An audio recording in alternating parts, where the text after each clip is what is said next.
I will get into it.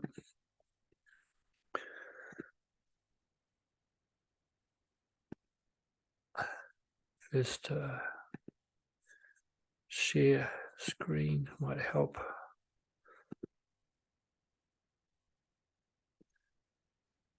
Okay, so yeah, and I'm bringing in the elements in this one as well, particularly the element of water, because water and the qualities of water are actually very similar to and very aligned with money and currency. So, and really what I'm trying to portray here as well is how all things are connected, including spirit and our money. And in fact, I think that money is spiritual, and it definitely has a spiritual quality to it. And I think that I think the problem of today is people, they compartmentalize money and spirit as two separate things, and instead of looking to integrate. And so I think that's why we have a very polarized world. So if you look at water, what are the qualities of water? Actually, the water relates to the qualities of money or currency, and I will explain the difference with the two. The money and currency are actually different things, whereas currency is really as an energy exchange, and water, in fact, is always exchanging energy, as are all the elements. Water also has a memory and its own consciousness. It's a living thing, or a living entity, or a living type of being. And money can be exchanged just like water. Money can be exchanged to enhance consciousness.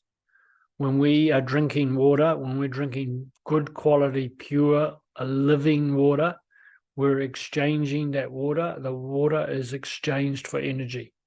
And it's just the same with money. Money that still has value, that is. So water is liquid. It is obviously a liquid substance, and it has in its liquid state, well, that's only one of the states of water, it has a flow to it. It creates currents, and it creates streams, pools, waterfalls. So really the key to life is to be in the flow. If you're in the flow, then you are navigating your life in a beautiful, harmonious way. It's a perfect state of balance and harmony, and it's really what we're striving for, is to be in the flow of life. And money also has a liquid quality. It has a currency as well. It creates streams. We create income streams. It can be pooled. We have liquidity pools in crypto. When we are pooling money, we are basically, creating a deposit of money. It's a pool. And when money comes to you suddenly, you could say it's coming like a waterfall. Banks live on the side. Banks live on the side of streams and rivers. Why do you think they call it bank? Because they understand the representative, the representation, or the relevance of water and banks. The river bank Yeah, so words mean things. So this is intentionally created words because it all goes back to nature. Everything goes back to nature. And water can stagnate. Water is not in its perfect state when it's stagnating. And money could also stagnate, if you like. You could say our current currency today is stagnated, but it also can stagflate as well. Stagflation is when things are really going pear-shaped, and we are in a state of stagflation there. Basically, it means inflation with no growth. There's no growth happening, and we've got inflation. That is a death knell for this current system. So nothing survives without water. Water is life. And I wouldn't say that nothing survives without money. However, money can essentially help to create a better life. So we don't need money like we need water, but we certainly are going to struggle without it. Money, the word money in its original form means a store of value. That's what money really means. We interchangeably use money when we're talking about that government issued fiat currency, but that is not money. That is a currency. Currency is an exchange of energy. And the currency that we're using should also be a store of value as well, to a degree. But the primary purpose of money is to store your value, and the primary purpose of currency is to exchange energy, to buy and sell and trade. Water also stores value, and it is a medium of energy exchange. Same with air, same with earth, same with fire, and even the same with ether as well. Water has various states, 4 actual states. There's 3 well-known ones, but people forget about the 4th. That being liquid state, then as it vibrates at a higher resonance, it goes to steam. And then in its frozen state, it's solid as ice. However, there's also plasma. Plasma is the secret source of what water does inside our body. Plasma is like a gel. It is not liquid, it is not steam, and it is not solid. It actually is in a jelly-like state. And it's very important. So money and currencies and assets also have various similar states. They can be liquid, they can be illiquid, which basically means frozen, and money can be inflated or deflated. So you could say that when you're inflating water, it turns to steam. You're expanding you're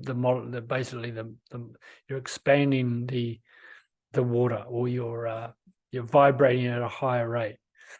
But in the case of money, it's obviously, you could say the vibration is actually going the opposite direction. It's actually a lower resonance, but it is being inflated, just like a balloon. Eventually it's going to pop, and you could inflate that balloon. You could effectively inflate it with water. It is almost like that.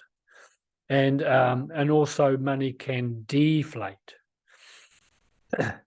So currency is also an electrical term, which relates to the element of fire. So currency can apply to water and fire. And it's interesting that water is highly conductive. It's highly electrically conductive. So it has a high electrical component. And so currency, the word currency can relate to fire and water. So currency flow happens when positive, which is the electric aspect, and negative, which is the magnetic aspect, these energies are balanced, but it needs a third principle for that to happen. Otherwise, you will have an explosion. You will definitely have fire then. The fire, when I talk about fire, obviously the current, the electrical current is running through a wire, has a fire quality to it. But the third principle in the case of electricity is earth. Every house has an earth wire. We have a positive and negative, and we are grounded by earth. And so when we attract things, events, people, and money into our life, when our positive and negative aspects are balanced or centered with personal and higher intention. And also when it's balanced with, obviously, when we are grounded, then that is also a, like electricity, that's also a very balancing point, and that helps us to manifest, it helps us to create. But with intention, with conscious intention, and with a centeredness, when we're centered in our heart, we're highly conductive, we're highly magnetic, we're highly attractive. These are all qualities that when we emulate, we will create. Our ultimate state of flow comes when our minds, which are the positive electric side, that's the thought side, that's our left brain, and our feelings, which is our negative side, our magnetic, are aligned with our intention and ultimate purpose. When I say negative, negative doesn't mean bad and positive doesn't mean good. It's just two sides of the same coin. Negative means negatively charged, which means feminine. It means inner, whereas positive means outward expressed, masculine. It's not about good and bad. It's about balance of it's electromagnetics. We're all electromagnetic beings. Air, water, and fire all exhibit qualities of flow. Same as energy, any energy. And earth is our stabilizing element. That's where we live. That's where we're grounded. That's what keeps us in our avatar body, in our physical body. It's our home. You could say it's our Mother Earth, our home in the mother, and as the sky or the ether or the ultimate, the sun, if you like, is the masculine aspect. So just as we have positive and negative or masculine and feminine aspects, everybody, every man, every woman has feminine and masculine qualities. So do the elements. The earth is a feminine element. Water is a feminine element. The sun and air are masculine energies. They're masculine type elements. And the ether, I would say, is a perfect combination of the two. In fact, it's beyond that. Ether is our source. That is the oneness. So there's actually two types of intention. Intentions are like seeds. If we don't plant seeds, we're not going to get anything. We're not going to get any growth. We're not going to get any plants. We're not going to get any veggies. We're not going to get any fruit. And it's the same, we're not going to get any money either. So personal intentions, that's what you want, I desire. It's the decisions that you're making internally. It's your ideas. It's also your actions. It's your personal will. It's your personal willpower. But that can only get you so far. Yeah, we have to connect with, sometimes I term them higher intentions. They're sometimes referred to as outer intentions. But outer in the context that to manifest what you desire, you need this higher intention or this outer intention to make it happen. This is the response from your will, from your desire, from your wants. It's the manifestation of everything that you wish to have in your life. It's thy higher will. It's thy will be done, as it is one of Jesus' sayings, thy will be done on earth as it is in heaven. It's actually a scientific statement. It's actually a statement of fact. It's a statement of manifestation. It's the God response to our personal will. So it's my will and thy will together create. This requires a lot of introspection. It requires letting go. It requires absolutely no expectation or attachment to outcome. This is the paradox. We have to exert energy on what we want. We have to kind of do this work to create what we want, but then we have to let it go. We have to basically be completely detached from any outcome. We have to be completely and like an open, empty vessel, and we just got to know and trust that what we are doing or what we're creating or what we're desiring is going to happen.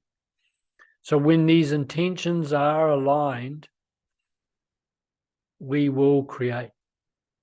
We will create. And also when our thoughts and our feelings are aligned, which I'm going to go into more later, they also need to be aligned. And so we need to make our personal intentions for the greater good. If it's just purely for, I want this, I want that, to hell with anybody else, then you might be struggling. You have to make your personal intentions for the greater good. And then you're going to get better response. So when we're living this life, we tend to we develop an identity. We all have an identity. Our persona is where the word personality comes from. You know what persona actually means is mask. We all go around life. We all wear different masks. And so I thought when Corona hit, that, the fact that we had to, well, they tried to make some of us wear masks. The mask is very much your persona, your personality is a mask. It's a type of mask. And we all wear different masks at different times. So we create various personas. What we need to intend, I believe, is to create various personas consciously rather than being unconscious in a single identity. So in other words, what I'm saying is, rather than letting the world create your identity unconsciously from what you read and watching TV and listening to other people and we craft an identity from our past and from other people by and large, or from the world. Whereas what we've got to do is we've got to do some work to consciously create our own identity. And then we can go one step further and we can actually consciously create various roles or different kind of personas depending on what the situation is. So we're all either a mother, a father, a son, a daughter, a wife, a husband, an employee, a boss, and then we can go and play the role of victim or a greedy person, or we can be, angry, resentful. These are also masks that we wear. These are all personas. And so when we start becoming conscious of that, we can sort of rise above it, and then we can play the role of a son or husband or wife or daughter or whatever it is in our workplace, in our home place, and then we're more able to then craft who we're being with the interactions we're having. So instead, so be aware of what roles you're playing through being a witness.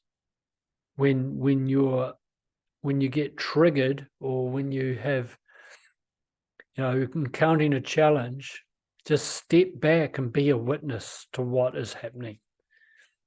Provide a bit of space. Just create a bit of space, and catch yourself. And then what you can do is then you can come back to being conscious again. Unconscious just means unaware. So you can then you can consciously play in life without being pulled into unconsciousness via these triggers, emotional reactions, and that sort of thing. That's not playing a better game. We need to watch when we've been triggered, when we're getting emotional. We need to back up the truck and just take ownership for how we're being, and go back to designing who you want to be in that moment. Think about who you're being. It's not about what you have or what you're doing so much. It's about who are you being. So with money, it is vitally important to be conscious, because money will trigger people. Lack of money, excessive money, all this, it can trigger people in all sorts of ways. Money can create multiple personas as victim or many, many unsavory type personalities. No one likes a boastful, braggy kind of hotshot who is bragging about their money. And then there's the victim consciousness, the poverty consciousness as we know it. That's also just as destructive and just as unhelpful. It's just another type of our ego persona. So spirit and matter. Basically, the principle of polarity says that everything is same in nature but different in degree, and that absolutely applies to spirituality and matter or money. They are simply different in degrees, but they are the same in nature. Their polarity exists for us to overcome. It's not there as a curse. It's there to help us grow above it. Once we align spirituality with our money and with the material life, and that also goes for our body as well. A lot of people, having come through the spiritual movement, the New Age movement, it was very compartmentalized. If you were money, money was evil. Only rich people, filthy rich, and all those kind of sayings. You either had money and you were rich, or you were spiritual, and you couldn't. Never the twain shall meet, as they say. Whereas I think that is one of the biggest psyops on this earth. It's one of the big psychological operations that we're being subjected to. I do not entertain this concept that if you have money, you're not spiritual, or you're very spiritual if you are surviving with no money. I just cannot, in my understanding, I just think that I can't go there. But you look at these, there's the other of the Hermetic laws, which I see these as the base foundation of everything. Everything can be explained through these 7 Hermetic laws, or almost everything. The principle of correspondence also applies here. As above, so below. As above in spirit, so below on earth in the matter. So it's really saying how everything is corresponded to everything else. Every little atom that's in our body is also out there in the far reaches of the universe. Everything is basically just showing up in different states of vibration, the principle of vibration. And you can have money as a high vibration. You can, it's what your intentions are, what you intend on doing with the money. It's your purpose. It's how you can help people. It's about giving. It's about giving is a higher vibration than just purely taking. And the principle of rhythm also really applies here, because everything is happening in cycles. Yeah, the economy of the world goes through cycles of booms and busts, and it is, you could say that a lot of it is manipulated, it's man-made, but who's manipulating the man? I mean, there is a certain natural rise and fall here that's happening behind what people don't see. People are impelled to do things based on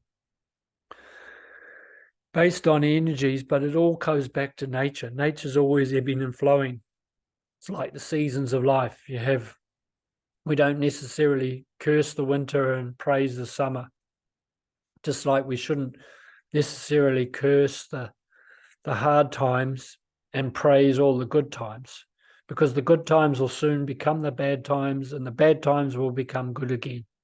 So this preoccupation that people have that we're all doomed and everything is so bad, and it's all judgment. It's all judgment. The judgment is the last temptation, as they say. So judgment will always interject into our life. We're always judging this and judging that. As nothing wrong with good judgment. Judgment as discernment is very, very good. Judgment from consciousness is a different kind of judgment. I'm talking about when people judge others, or they judge a situation as good and bad in a very judgmental way, a very mental way, in a very externally directed way. But we can exercise good judgment for our life. We can discern. That's what discernment means. And just everything is, again, it's like I said before, everything's rising and passing away. Everything's been created, it's been maintained, and then it's been destroyed, and for it to go around again. And so this is, if we understand these cycles, and we can understand the seasons of life, and understand the cycles of the elements, then we can better understand that in our life. While money comes, money goes, we're in the middle trying to make it grow. So basically, it's all about tides. It's all about the tides of life. So all the basic laws of the universe apply to money and to spirit. I could go through all the other laws, and I could find ways about how they relate to money.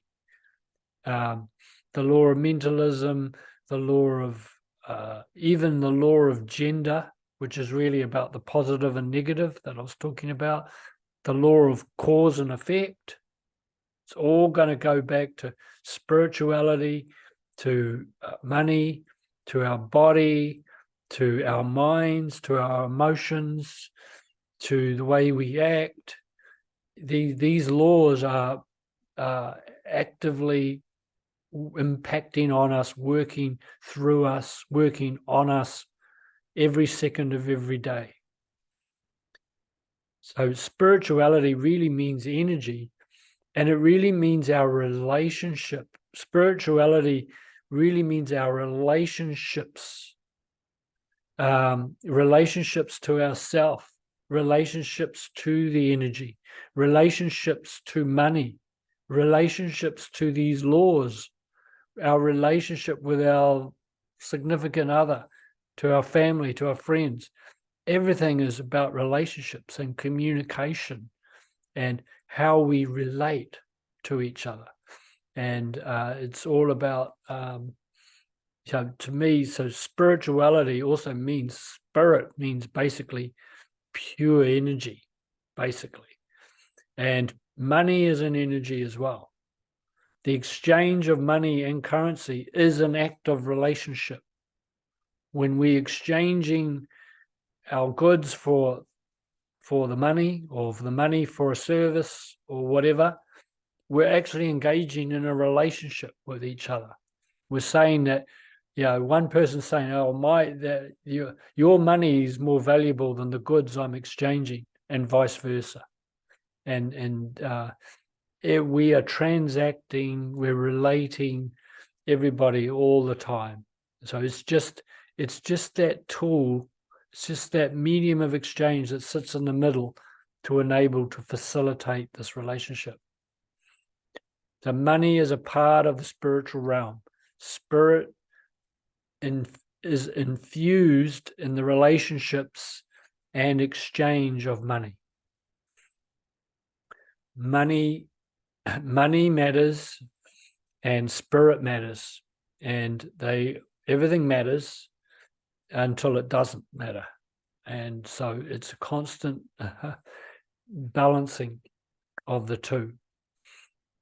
We need a better relationship with our spiritual side and money.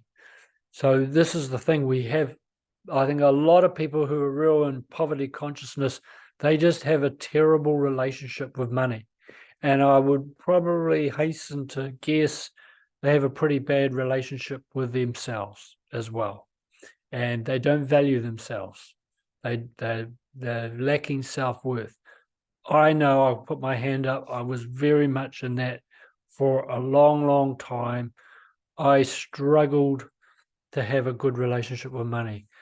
My beliefs around money were extreme, and my life was very haphazard. It really reflected how I felt about it. And I've had some amazing times in my life, but I've also had some very, very down times. And those down times were when I had the least amount of money, or when I was treating money like water, if I could go there, and I was just spend, and not valuing what it was. I was just like, oh yeah, easy come, easy go. No respect or no consciousness at all about what I was doing. And then I had to have a very major. It was natural that I had to have a very hard time. I lost everything, and when I was down and out like that, and I was dependent on my family for my survival and for eating and a roof over my head, I vowed after that, never again will I put myself and my family into such a difficult position when my mum and dad at the time couldn't really afford to be putting me up as well. And at my age, I felt very, very sorry for myself, but I managed to pick myself up and get out of that hole. And I haven't really looked back, but I needed that difficult lesson to really wake me up to the fact that I need to have a better relationship with money. The money allows us to create our purpose on earth. It really is one of the tools that can help us create our purpose on. It's not the be all and end all, but it's certainly a great tool that you can help so many people. You can help to create your dream property or build your dream business or whatever. We're always going to need some form of medium of exchange. Even if we go back to the gifting economy or a barter, there's still going to be a medium of exchange. There's still got to be something there that which works. And in the past, we've had all kinds of things. Ever since the year dot, we've always had some form of exchange. Gold, silver, shells, crystals, salt. Even salt was a medium of exchange. It's where the word celery came from. And there's been lots of other things, beads and things that people needed that were for that time, that they were considered like kind of like currency, like money. So it's just now that our money has become very debased, and we know it's been heavily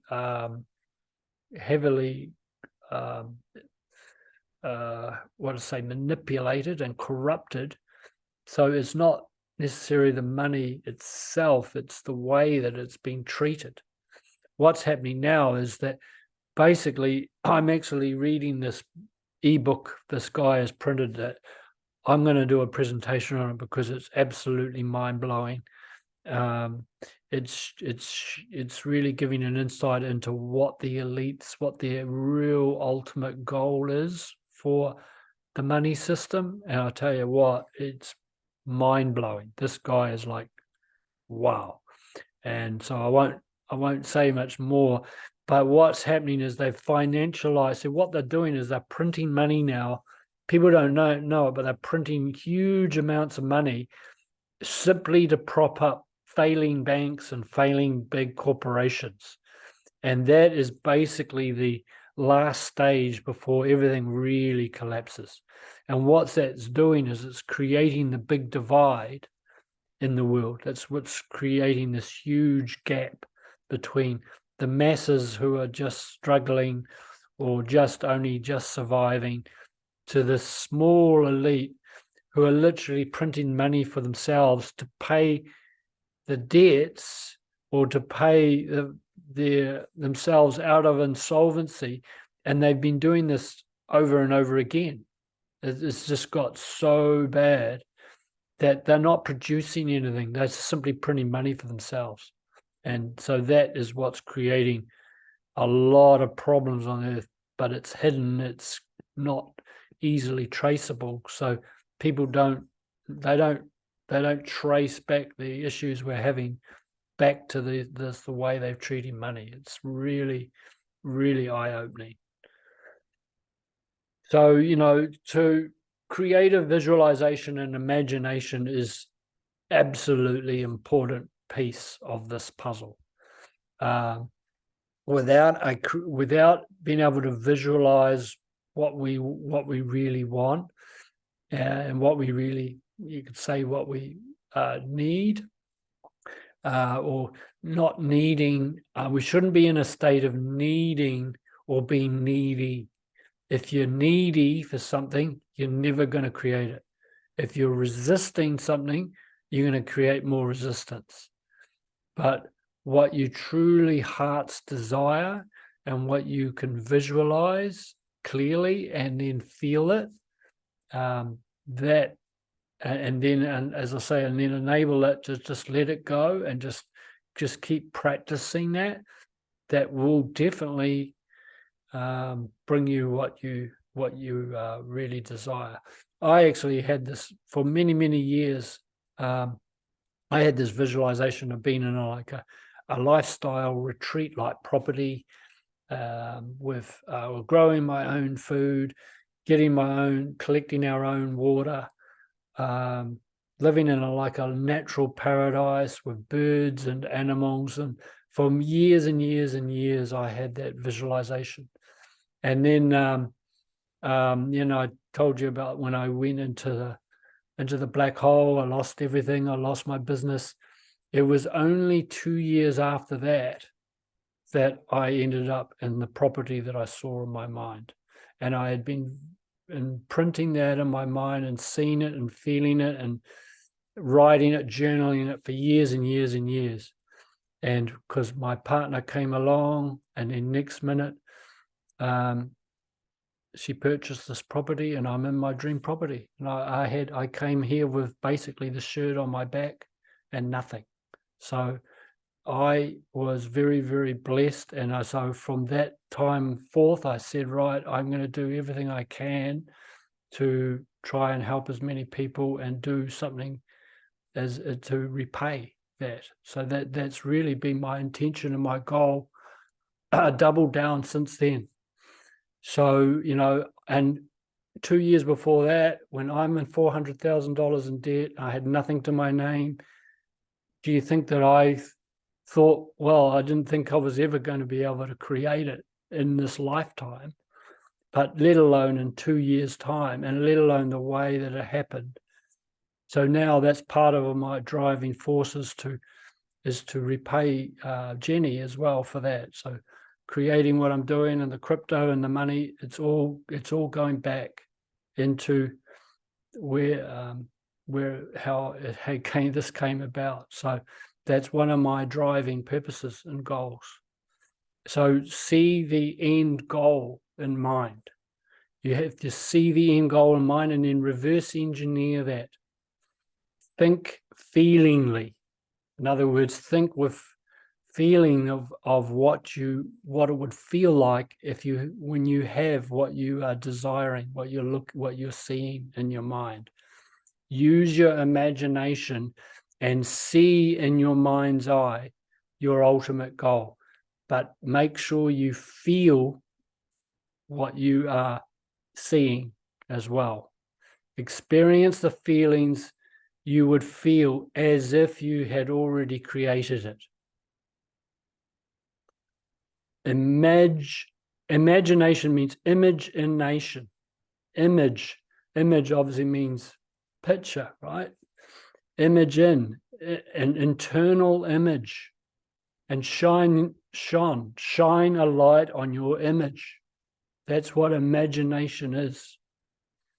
Do this before sleep and immediately after waking, as your brain waves are then very slower and much more receptive to that. Your mind, when it's in alpha or delta, when it's in the slow theta state, whatever you think is more, it goes deeper in. When we're in everyday waking life, it's beta. Beta is busy mind, and the soil isn't fertile for sowing those intentions, not as fertile anyway. So use positive affirmations. Always state things in the positive. Never state what you don't want. You always state what you do want, and use positive confirmations as well. Affirmations is one thing, but we also need confirmations. So look, it's like there's an aspect of the mind called the RAS, the reticular activating system. And it's like when you start thinking of what you want, say, it happens with cars. I started thinking about what car I want, and I saw a car that I wanted, and then suddenly, not even really ever thinking about that car before, but then once I thought, right, I fixated on that's the car I want. At the time, it was an Audi. Actually, I thought I want to have an Audi, and I never thought about it. And the next minute, I was seeing Audis everywhere, and I was like, that's the reticular activating system. So that is like a confirmation that the universe is hearing your intention. So I ended up buying an Audi, and I loved it until then. It crapped out on me. It cost me, I paid about $16,000 for it, but it actually cost me $36,000 in expenses, couldn't wait to get rid of it. And so sometimes be careful what you wish for, because it might not be what you really want. I am not interested in ever getting an Audi again. But when you make positive affirmations and when you're visualizing and imagining, then you start seeing confirmation around you that, take note of that. So do small, consistent actions every day to help you confirm your affirmations. Actions speak louder than words. Actions solidify intentions dramatically. And so actions will help you to confirm what you think that you want. The more that you do and act upon what you intend, the more it'll either verify or deny that this is what you really, really want. And so that, and practice makes perfect. I mean, we all need to be practitioners.